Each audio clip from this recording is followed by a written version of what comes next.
Sitting right on the coast and taking up so little area, Rhode Island mostly consists of flat land and gentle rolling hills.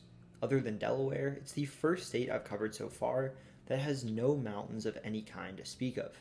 Its highest point, Jerimoth Hill, is only 812 feet above sea level.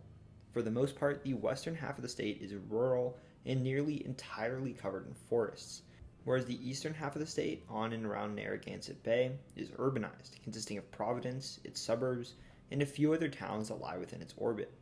The largest and most important river in the state is the Blackstone. It flows south from Massachusetts into the northern end of Narragansett Bay, where known as the Providence River, it grows significantly wider, essentially becoming an arm of the bay. Providence sits at this meeting point and is the largest and only major urban area in the state, stretching across both sides of Narragansett Bay for quite a while. Because Rhode Island is so small and compact, every city and town in the state, other than New Shoreham, located on Block Island, is either a suburb or satellite city of Providence.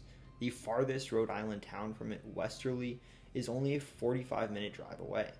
In addition, Boston is just an hour's drive from the city, and the suburbs of Providence overlap significantly at times with the suburbs of the U.S.'s 10th largest urban area. Providence itself is far from small. With 1.19 million residents in its urban area, it's the 39th largest in the country, home to more people than Jacksonville, but less than Charlotte. You might have noticed that this actually gives Providence and its suburbs a greater population than Rhode Island as a whole. This is due to the fact that many of the city's suburbs stretch into Massachusetts, which is at times less than 2 miles from the Providence city limits. Narragansett Bay is the state's dominant geographic feature.